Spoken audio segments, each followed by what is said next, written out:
That was fantastic. Welcome, you guys. Thanks. Hey, That was wac-lounge. Thanks. That was lovely. That was Yes. amazing. Nice, peaceful, calm for this Sunday. Although I want to say this is the panel about sequencers. Should I say let's get ready to rumble? Now we're going to get lively. This conversation is about to get a little lively. I don't know about everyone else in the chat, but when we talk about modules in general, but definitely sequencers, there's definitely some passionate debate happening about features and things that we want or wish we had or don't have. So, but before we get into it, let's go around the panel and do a brief introduction of everyone. Let's start with Dysonant. I think he's on the top of your screen as well. Let's move that way. Hello, I'm Dysonant Jason. I'm one of the admins over at New York Modular Society, and my favorite sequencer right now is the 512 vector sequencer. I have many others, and I have owned many sequencers and used a lot, and still have a few more. But that one is the one that's getting me the farthest and feels the most comfortable for my style. And John? Yeah, J. McCoy, modular musician from Milwaukee. I guess the one I'm using a lot right now, we'll get into it more in depth later, would be that Intervallic from Morph Acoustic. That thing's awesome. Very cool. And Intrepida. Hi, I'm Intrepida, Paul, however you want to call me. I'm the founder of Frequency Freaks in Toronto. And I guess if we're listing off favorite sequencers, mine at the moment is in 5U land, and it's the Q960 from synthesizers.com. Oh, okay. Nice. And Alex. Hi, everybody. My name's Alex. I work with a company called WMD. We make a sequencer called the Metron, and I use it quite a bit. And we have Jim. Hi, my name's Jim with 512. We make the vector sequencer, and I'm using it quite a bit too. And CK. Muted. You're muted, CK. There you go. Let me see. Fun. There we go. There we go. There you go. Yeah. My bad. I have a hard mute, and I thought that was all I needed. Anyway, I'm cksample. I'm waiting for a black panel vector sequencer, and then I'll probably get one and try it. I'm a bit of a one of the Discord. Someone referred to me as the bachelor of sequencers because I tend to try them all out. My favorite is probably actually the Lifeforms micro sequence, because it's like having an SQ1 in a 10 HP module, and it's really fun and quick to play. But right now I'm rocking the ErikaSynth's black sequencer as my main melodic sequencer. All right. And as you all know, I'm Trovarsi, and I too and I enjoy trying various sequencers. And right now, my two sequencers that are in my performance rack and use heavily are the Metron and the Vector sequencer. So, let's do it. Dysonant, let's start with you. You said your Vector. Yeah. Name one feature that really holds you to that sequencer. Timing. You probably could name more than one, but I could name 50, but which one? But timing per step, meaning like musically divisible timing, or even percentage based timing or phased based timing, but per step you can change the time. So the first step could be 3/4 of a beat, and the second step could be half, and then the third step could be a whole note, and then you could go to 4/8 note triplets, so it's just really kind of nuts. I've never seen anything like it before, and don't know if I will see anything like it. I mean, I suppose other people will do things like that too, but it just makes me happy. So, Nice. Yeah. And Intrepida, what about the sequencer that you mentioned? There you go. I was muted. So it's actually I have it right here. That's why I'm looking up that way. It's a 5U sequencer. It's when I got it, I wasn't so sure about it. I thought, basic 8-step sequencer. But it turns out with this one, there's actually a lot you can do with it. You can patch it so that you have a loop going in the middle. You've got resets back to the first step on various steps, so you can break out of that loop if you want to as well. If you're just running it straight with no patching, you can switch it so that the third row controls the timing per step. You can drive it from another trigger source or another step sequencer. Or trigger sequencer, so that you're not just doing an on-the-grid kind of pattern with it. There's all kinds of stuff, and I'll just give honorable mention to a clay as well, because I love that too. Yeah, that one's tight. Mm-hmm. Yeah, I've played with that one at the Modular Attic shop, and it felt like there was a steep learning curve, but once you kind of got past that, there was a lot of good playing room you could mess around with before realizing that there was a much bigger rabbit hole to fall into with that one. It's a pretty deep one. Yeah. One of my favorite things to do with that is actually to drive it with Euclidean circles. Oh, okay. Mm. And CK, I'm going to jump down to you because I know you have a couple of the Erica Synth samplers that your current sequencers that you're currently using right now. What is your number one? Right. I mean, like, I went from the ER 101, 102 that I had for the longest time, which was very cool in terms of being able to dial in exactly what you wanted. But I found that I wasn't very improvisational with it.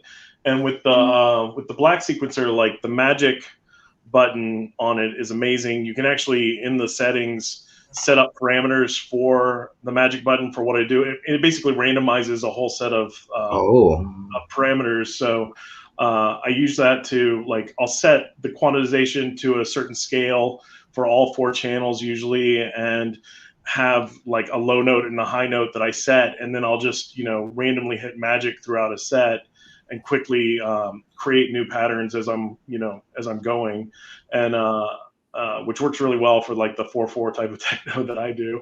And then the other thing that's really cool about it is it's got envelopes built in. So I'll often use the envelope control, and there's actually like a level control for the overall envelope per track. So you can, kind of like fade in, and it's got a rock solid clock in it as well. I'm leaving out one other thing that is one of the magic things. Oh yeah, you can adjust the direction and range. So really quickly on the fly, you can punch in and out notes if you have it on the CV settings. So you can skip a couple of notes.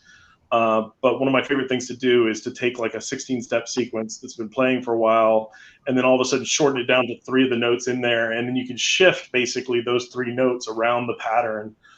So you're still playing around the same sequence you had, but it's all tied in very intricately to it. And you can get like a really tight, like ARP sound, going, and then play with your filters and be doing that. And it's good. It's fun. Cool. Alex, what's your favorite feature? I know there's many, but for the Metron. Of the Metron? Or any I know you mentioned the Metron. That was what you mentioned. Yeah. I mean, well, the Metron, the idea, like the very first idea of it was to be able to program one sequence while another sequence was happening. And that's still my favorite thing. As far as like an improvisational sequencer goes, you can, if you want, like with a Volterra expander, you can have CV outs. And then you can, each channel of a Volterra can be a different scale. So you can set, or a different voltage range, quantized or not. So if you want to have if you have a scale going and you just want to make a new part, you can go to a new variation and just program in a cool rhythm what you think might sound cool, maybe something complementary or something like opposite of what you have going, and then maybe program in a couple different notes on the fly, and then when you go to the next part, you just see what happens. And I think the most frustrating part for me with all sequencers was like I always had to stop, and especially sequencers that like make you stop and save before you go to the next one. That's not really like a thing as much anymore, but that always just really frustrated me. And Metron is more like all about playing one thing, and then if you have a new idea, you can go make that happen and then just go into it and see what happens. So it's all about having that, you know, recallability as well as improv, and that's my favorite feature of the Metron. And it has lots of the micro timing and, you know, different gate lengths and all that stuff, and it can go really long. You know, it has all these other features, but as far as my favorite, that's the one for me. Nice. And John. Yes. You mentioned a sequencer you're using. What's the one feature on that sequencer that does it for you? It's more or less just the interval setting or the CV you can get. So the interval range and the melodies are always going to change, or it's always going to come back to a different note, but still kind of diatonically correct to whatever scale you're playing, especially if you're sending through a sequencer. So it's never going to really hit the same way twice, you know, or, you know, especially if you're sending it CV. So it's something that simple, especially for a little riffing, because that's what I use it for, more for like the lead lines. Yeah, that's kind of, it helps out a lot as far as like sounding like you're improving. Nice. And Jim, what's your favorite on the vector there? I'd say for quick improv, being able to select steps and transpose them manually is a lot of fun. You know, it's just no matter what the pattern is, it's a nice way to just put a little variation in on the fly. And it's also something you can do while, you know, during a performance or while the sequence playing, and not have to worry about, you know, flubbing the timing of it. It's because it just stays locked in. Nice. All right, so I'm glad I asked this question, and not only I hope all of you out there that own these various sequencers learned something, or if you did already know, maybe it just reaffirmed something you forgot. But it brings me to something that the next question that I have for all of you, which actually somebody's going to help me segue into by forcing little sequencers like the SQ1 or mimetic digitalis. Next question I have for all of you. Appeal or of the big brain sequencer. My question for you is, being somebody who doesn't develop a sequencer, has used many sequencers, two of which have been mentioned on this panel, the approach of how long it takes to learn it, like to learn the sequencer. One of the sequencers, which I forgot you mentioned the name of it, Intrepida, you mentioned the steep learning curve. Like what? I just lost my train of thought. My apologies. But yeah, when I go to use, say, the Metron or the Vector, in my experience, it wasn't a steep learning curve like, say, the Octatrack. You know, it is what it was. I enjoyed using the fact that I could easily sequence, and although they were complex, they are both complex sequencers, I was able to get into using them right away. And that to me was extremely important because it didn't cripple my creativity in the process of learning the sequencers. So let's talk about that. All of you have used various sequencers. Jim, I'm sure just developing the sequencer, you had to use other sequencers. Let's talk about that in itself. I guess let's have a conversation about that, because that seems to be a big factor in selecting a sequencer that you're going to add to your setup. Well, I can talk for me that I have begun shying away from anything that is too complicated. I prefer simple things that are very playable. And I don't mind, or I enjoy having one sequencer triggering another and things like that. Having voltage control to do all kinds of different things with what's going on the fly is also a plus. You mentioned you were talking about having things getting too deep. The clay on the surface, you can get a lot out of it very easily. It's once you start learning it and exploring it a little bit more that you realize that, hey, there's a lot of depth here that I can go into. It's not necessarily that complicated. It's more learning what that depth is and how to apply it. It's true. I think the clay is a sequencer that's really cool because it benefits from being modular itself and the way that you approach it. You can make it do different things by integrating different modules, which is a different kind of sequencer than maybe, like Forrestine mentioned, the big brain sequencers versus little sequencers. I think that it might be a little more nuanced than that. A mimetic digitalis is a really cool sequencer that is probably primarily designed for CV sequencing, less than pitch sequencing, even though it's capable of that.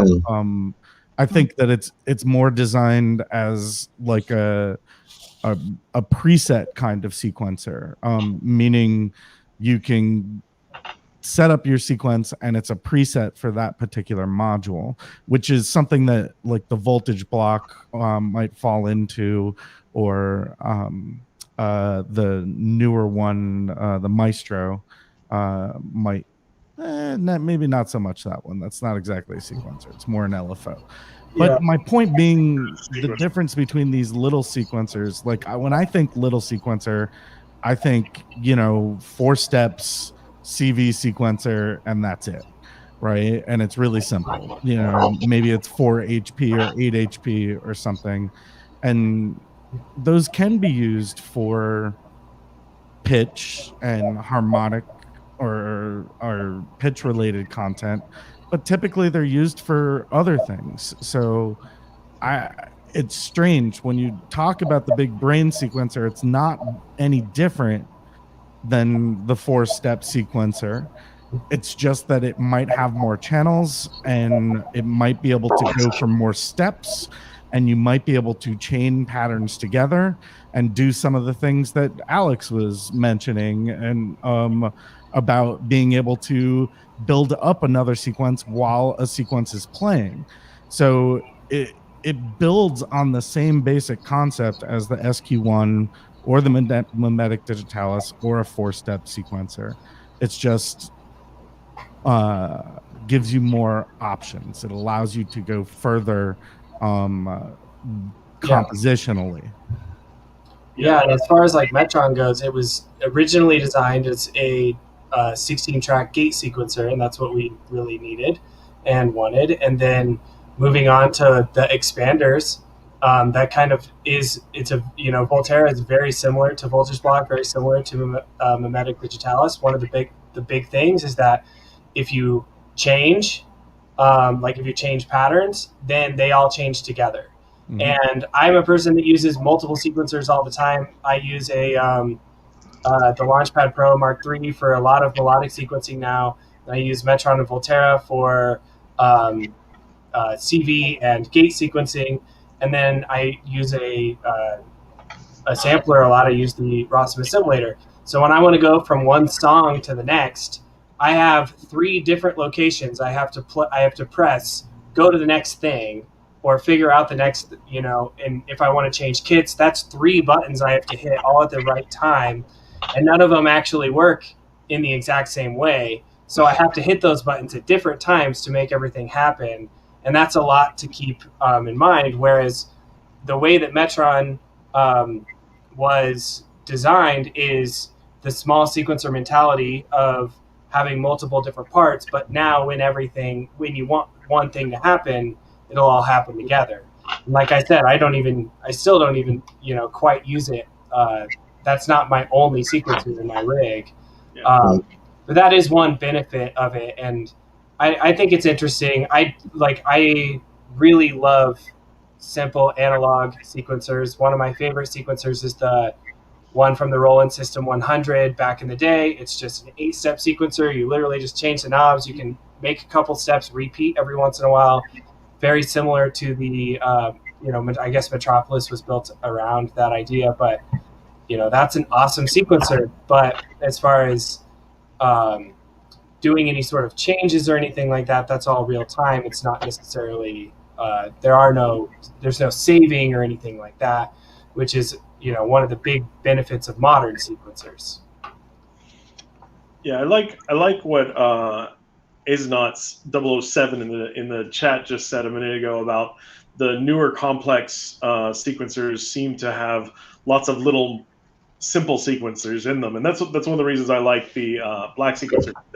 You can do a lot of very simple things with it without diving into it in depth, and I think that's like all the sequencers we're talking about. There's a level of ease to understand, ease to dive in and get going, and I thought it was interesting that Forstein started talking about the mimetic digitalis, because that's one where it's very simple to get started, but it's pretty deep. Like, even though it's not made to be a pitch sequencer, if you pair it with a quantizer, it can be, and then you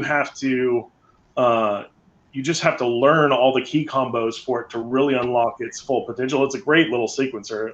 I used to rock it, but now it's over my side rig and I'm not touching it that much. But it's a good thing. But I love things like I also have the Vermona melodizer, which is a great, dial in the exact notes you want, and it's just a single phrase. And it's got a bunch of random knobs that you can adjust for the length of note and everything, and that can create some really interesting patterns and fun stuff too. So I like to play. I like sequencers that let you play. Well, that's how I felt about the SQ1. That's why I have 4 of them, and I still use those a lot. And they seem very simple, but once you start adding more complex clock or logic going into them, especially like gates that are playing off of one another, a lot of call and response. Yeah. You can start creating these little orbits of melody, and then you could just patch those or repatch them, into the OC, or repatch them into different oscillators, and then, have the song change. So, I've played with the Eloquencer, and there's a few of them that are on my radar, but I still get a lot out of the SQ1s for some reason. I'm still enjoying them. Yeah. Have you tried the Lifeforms, the Pittsburgh Modular micro sequence? It's very. You mentioned that one before. I remember seeing it. It was either at somewhere. I think I was at the Austin Synth meetup, and I saw it, and it was I was more precise back then. Yeah. And I was it's got sliders. I don't want that. It ironically that's what the Intervallic has, and I love that thing. So now I'm kind of rethinking that module now. Yeah, you should try it out. If you like that, was back on my radar. Yeah, if you like the SQ1, you should definitely try it out, because it's similar and it's got a quantizer built in and stuff. Yeah. And you can do a lot of the same things really quickly with the sliders. It's really a fun little sequencer in 10 HP, and it's like $200. It's yeah.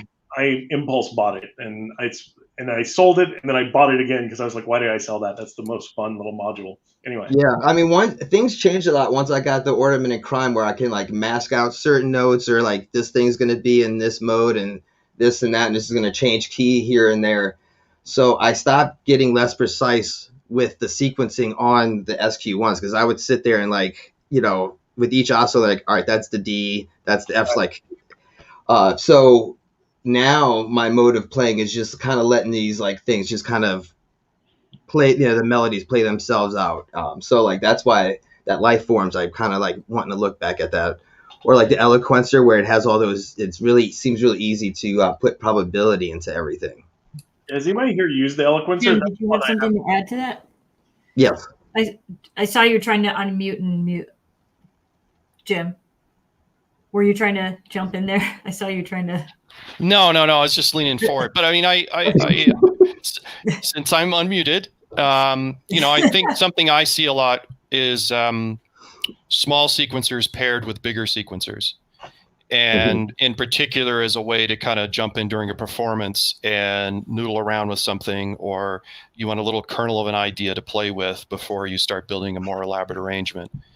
And, and also several tricks people doing, using the WMD select with the vector as a way to bring in some extra signals and use those in a fill capacity. I think there's a lot of interesting synergy that happens there. The big sequencers are good at chaining lots of presets and driving MIDI gear and, having lots of parts and things. And then there's always eventually at least a little bit of a trade-off in terms of immediacy. Am I on the right part? Is this the right preset? And so having a small, simpler sequencer with it can give you a lot of extra options, particularly during a performance where, you're constantly trying to manage your attention. Like how much work is it going to take me to, say, set up this transition versus noodling around with part of the patch during the transition? Mm-hmm. I want to just check in with the chat and make sure if you have any questions. I saw one pop in there. I'm going to pop it up in just a moment. But if you do have questions for the panel, please drop them in there. And another thing I want to kind of throw out there is visual representation. When we're looking at these sequencers and trying various sequencers, and what is that important to you? For example, for myself, it's extremely important. That's why I landed on the two sequencers that I use the most. Because of that reason, I can immediately sequence triggers on the fly with the Metron, and I can see multiple channels at once. So I know what's happening with my drums. I can do fills. Meanwhile, for example, I use the Vector, and that handles all my melodic stuff. And I can see notation, and I can change them quickly on the fly and see exactly which note is happening. How do you guys feel about visual representation in the sequencers that you guys are using? Hugely important. I'm not one who goes into programming huge chains. I like to manipulate things and go and just keep moving forward that way, evolving things. I don't go for any particular type of transition, but also the music that I'm doing is probably more on the more experimental side than techno. I will fall into some Berlin school kind of stuff every once in a while, and hence my love of the Q960 and the 5U modular, because you can't beat the bass out of that. But the complexities of chaining stuff together and keeping track of all that stuff during a performance is something that has driven me away from some of the more complex sequencers. I prefer to keep things pretty simple. Anyone else want to jump in on that? Yeah, I'd say, I wanted to love the Hermod, for example, and between the small screen and me not being a keyboard player, it just didn't vibe for me because I was trying to dial in notes on the little screen, and it just wasn't the interface for me with those keys and everything. I know people who use it to great effect, like Second Breakfast has multiple of them and does great, polyphonic things with it that are great. But it didn't appeal to me. I actually like little slider things. I like one of the reasons I really like the black sequencer is it's got a very crisp, clear screen same as the Vector, where you can see the notes that you're dialing in. You can dial the notes. Each knob has a dedicated, for each 16, and it's quick to jump around and do what you want to do. So it looks good. It feels good. It's like knob feeling and slider feeling good importance is huge when you're performing, I think, and I really like the feel of, if I get something with sliders that doesn't feel good, I'm like, I don't need this module, if it doesn't feel solid, there's something. I'll replace knobs on certain modules that I really like where the knobs just don't have the right feel when I'm turning them. So all that to performing. Alex, were you going to have something in there? Oh, I was just going to say, it really has to do with what I'm trying to do and what the purpose of the sequencer and the part is, I guess. I've gone through multiple MPC roads. I've gone down with the Square Pyramid, and I love that thing. But as far as playing something in and then having to go edit it, that's kind of hard on a lot of hardware sequencers, and using the XY control of a knob to figure out where that step is and what that note is in order to move it is just so much more cumbersome than using a mouse when in using Ableton or something like that. So that's kind of I've always been struggling between I want to use hardware, but then the Ableton visual control of editing stuff is always there. But then, you know, like for just some sort of texture thing or something that doesn't necessarily need to be quantized or even, you know, just like thought of, like I love just analog, like I said, analog sequencers and just twisting knobs, but I still need at least an LED feedback, or else I don't know. There's one note that sounds like shit, and it's like, well, I need to know. Okay, I can watch it. Okay, there it is. It's that one, and I need at least that much visual control. And if you don't have that, then it's like all on your ears and on your timing, which can get you so far. But as far as like a knob being next to the LED when it goes off, it's a lot easier to figure that out. Yeah. I feel like that, like even with the Mimetic Digitalis, I love using that sequencer, but I use it as sort of the CV just kind of triggering parameters. I don't. Sure. It's such a good TV recorder. I mean, I remember when Steven Mhm. first showed it to me at NAMM or something like that. That was kind of his deal. It was like, oh, you don't like it? You don't like what you did? Just twist a knob again and see if you like that, you know? And like, I love that that's a very good way of working. And then with that one, you can go find a step and you watch the LEDs move on that little grid. I think it has that, right? Yes, yes.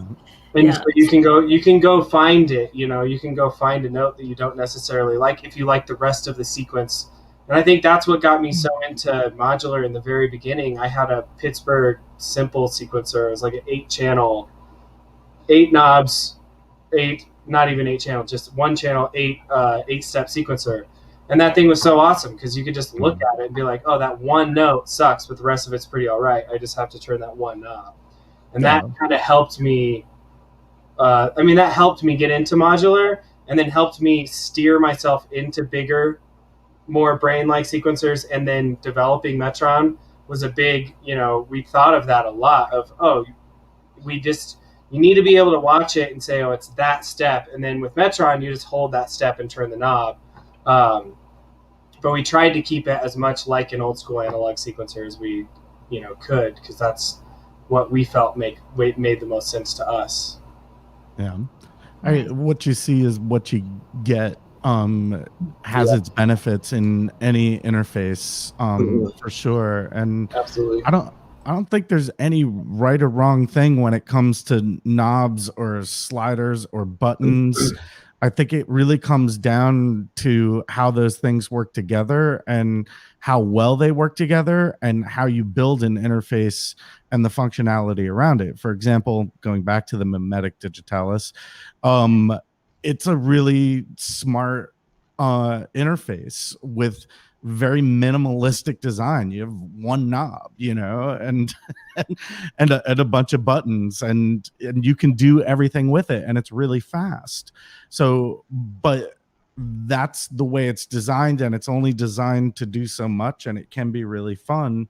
On the other side of that, there's things like the no control, which is more similar to these other analog sequencers that we've been talking about, like the Clay or I don't know. I had instead of Metropolis, I had the Detroit Underground sequencer for a long time, the Duseek. That thing was phenomenal.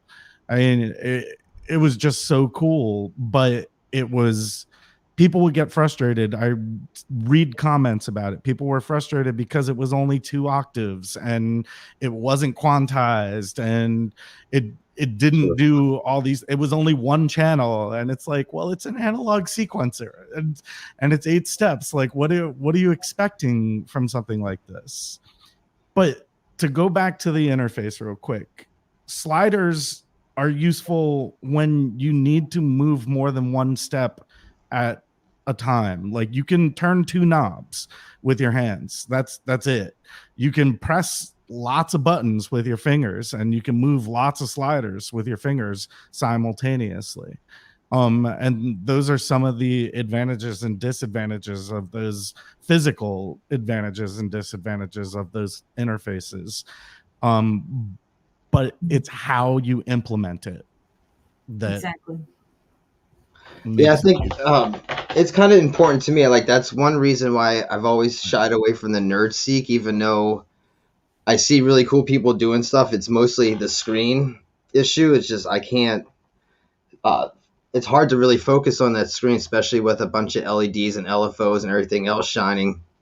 It just kind of gets blurred out.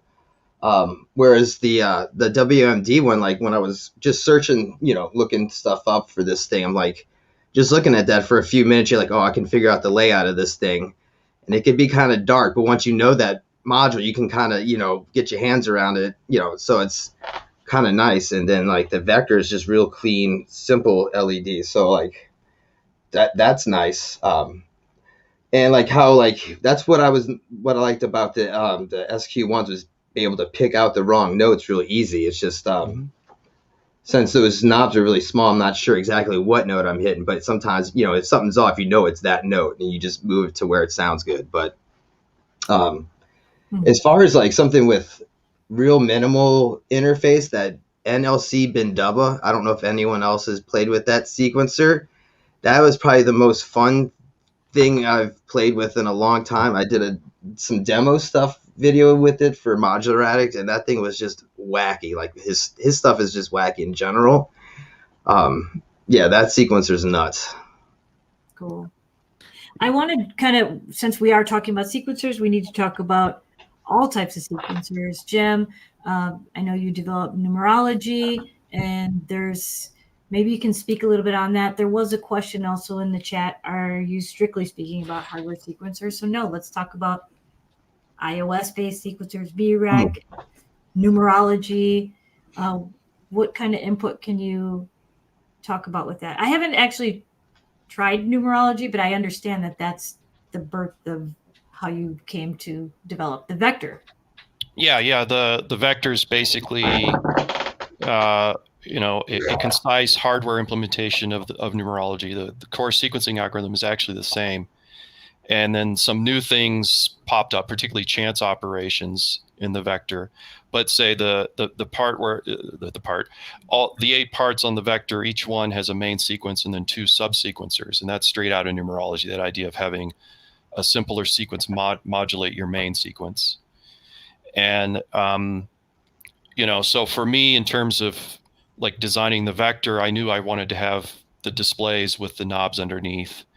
And I'd already done a grid mapping for numerology for the launch pad, and that's a lot of fun, but I wanted something different.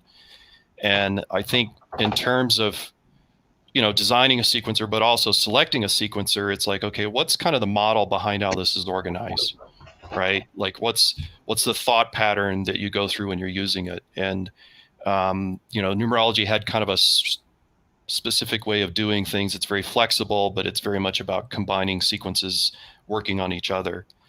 And say that the Metron is great because it's so easy to program in relatively complex patterns on it, with the grid. And, for an iOS sequencer or, even Ableton or a DAW is, you're kind of coming at it like, what sort of piece am I going to make? What sort of model do I want to work with while I'm doing this? And sometimes it's, oh, I really want to work on the grid with this. I'm doing a lot of drum programming. Drums are great for grids. Or I know exactly what I want, so I'm going to work on a piano roll on a DAW or on an iOS device. Or I want to get really experimental, and there are lots of options there as well, right? Mm-hmm. Nice. Yeah, I think that's interesting too. That it has a lot to do with your background, I feel like, and what you're going for as to what sequencer or what sequencers will be good for you and what you'll be into. Coming from a piano and Ableton background and things like that, it's like I'm always trying to figure out more ways to easily play stuff in, edit them, and come up with ideas that way. But there are so many people out there that are more into the idea of the sequencer generating things or being inspired by the sequencer. I am trying to be much more open-minded about that myself, where I'm like, I need more stuff like that to try and push me in that direction, maybe to give me some more ideas, musically as well as like product ideas. But I feel like the there's so much of that we don't talk about versus like of the kind of person that wants to plan everything versus the person who wants to do everything in the moment, or the person who just like really wants the machine to kind of speak to them and really just follow it. And that's all. I like hope that someday I can get to the point where I'm all three of those people in one set. I have some planned stuff. I have some stuff where I can really easily improvise, and then I can have something just speak to me and be like, oh, that's dope. I want to, go after that. But that's like, it's three different mindsets. And I think that that's a lot of experience needed in order to really get to that point. You're right. It is three different mindsets. For me, I find hardware inspiring and super important. The sounds, the interface, the feel of working with it, it all goes into my enjoyment of using that particular module or piece of hardware, and how I use it and how it inspires me to use it as well. I find it's like a dialogue back and forth, not necessarily me following the hardware, but more of a communication thing back and forth between the hardware and myself as I'm working things out. One of the things that we haven't mentioned is some of the more strange sequencers there are out there. I have an Ornament 8 behind me right about there, which is kind of hard to see from Soma, and I'm just learning that, and man, it's bizarre. It's a lot of fun. It's really inspiring, but it is weird. Definitely weird. That's how I felt about the Bindaba, especially if like you sent it into audio clock range. That thing just it sounded like a wave. It was just nuts. That thing was just, it made me laugh out loud just using it. Like my roommate's like, what's happening? I'm like, it's just this module. I can't stop laughing at it or with it, or I don't know. It's just funny. It's just a great little fun sound machine. And it's not even necessarily a sound machine, but it's just a sequencer. But I haven't really done stuff. The closest thing I've come to like recreating it is my friend Logan's got something in development that is an interesting sequencer, and that's the closest thing that I've come to that Bindaba sequencer, where it's just kind of that just ultimate lunacy of sequencing and just fun stuff that can happen within like I would mix it with normal sequences from the SQ1, and then bring that madness in and then go back to the normal stuff, so that module is great for that kind of thing. All right, so we're about 6 minutes out for the top of the hour before we move into the last panel of the day. So I just want to check in with the chat, say thank you for being here and supporting the Synth Summit this weekend. And I have one last question, so you guys have to have rapid answers in 6 minutes here. I asked you your favorite feature. What is a feature you feel that amongst all these sequencers that you've used, you still want and have not gotten? If there is one. Yeah. Ooh. That's hard. Yeah, that is. That's really hard. I've kind of been happy with everything I've been messing with so far. I don't Yeah, for me, it's more of like an exploration to find stuff that works well with me or that I work well with. I don't know that I can actually put my finger on one feature that I see is missing. I suppose it depends on the sequencer. Every sequencer might be missing a little bit of something, because you can only focus on so much in each sequencer. They all can't do everything, and unless you're Ableton or a DAW, then or something that uses that, like, isn't there like a 5-volt thing that you can hook up separate, like a mass like transposer for all your sequencers, or something where you can hook up from the back for each one to talk to or something. But interconnectivity, that's what's missing from sequencers. is being able to make a weird Frankenstein sequencer. Yeah. Varigate 8 and Voltage Block have that. Okay, see? Yeah. There you go. It's already there. Yeah. Well, it's within one company, though, so they're questionable as to whether or not Select Bus and S Bus can be used cross companies, but it's kind of just still not really fully hashed out. Yeah. Yeah, I've only heard some talk about it. It's always been kind of yeah. I mean, Metron has it. It can talk to those things, but it doesn't have every feature that the other ones now have. Gotcha.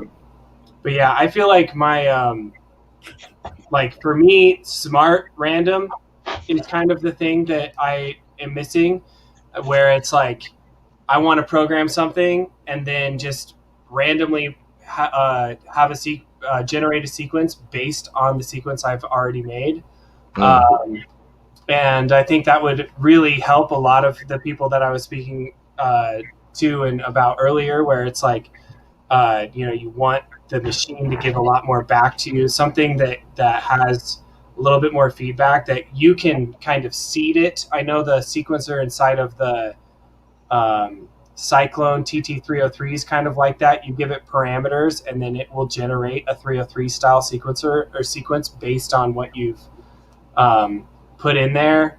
And then for me, like one of the first things I used was the antimatter brain seed, which is like basically a CV and gate CV recorder, but it ends up being like an SH101 sequencer. So you just program in notes in a succession, and you can hit a reset, and then you give it gates, and it'll just go through those notes. So a cool thing about that is you can play something in one rhythm, and then experiment with a ton of different rhythms of what all those notes played back in the same situation, or the same order but different rhythm, and see what that sounds like.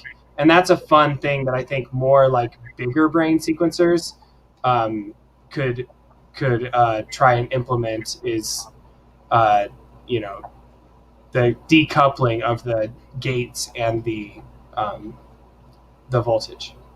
Yeah, that actually, like the first part of that you were saying is what I was talking about in the magic feature of the black sequencer. Like you can set parameters, you can set a pattern, copy it to another place pretty quickly while you're going, and then randomize it again with that same, within a set of parameters.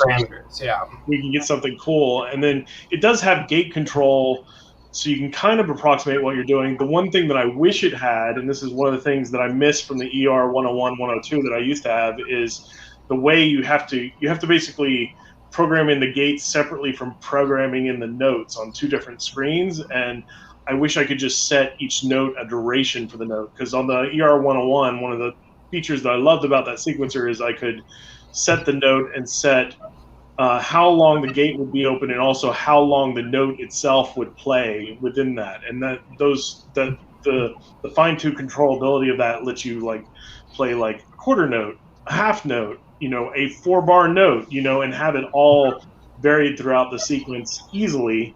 But it was cumbersome in other ways, and I'm having more fun with the black sequence. It's just hard. It's all hard. Jim, do you have any input on that? Well, Vector does that fairly well, that particular trick. But just in general, like what's missing on the Vector, other than, I'm always looking at little things like sending program changes for integrating with other gear. That's big on the list, but it needs an arpeggiator. That's probably the most asked for cool thing hasn't been implemented yet. Yeah. And a black panel. I will buy one as soon as you make it. I was going to say, I think it's time. I mean, I've been convinced throughout the last 3 times I've been on a panel with Jim. I'm like, all right, I think it might be time. Well, it's time. Sequencer. It's time. Yeah, I'll hit you up. I think it's time. Sounds All great, right. man. On that note, everyone, thank you all for being here on this panel. It's been a great discussion. Loved hearing all your feedback. Let's all head over to the last panel of the day. It's on visuals with modules, and yeah, I can't wait to see what they're going to show us and what they're going to talk about over there. Thank you for being part of the panel. Thank you in the chat for joining us. And Thanks, guys. Thank you, Trovarsi. Yeah, Thanks. Appreciate it. Appreciate it. can't wait to see you all in person.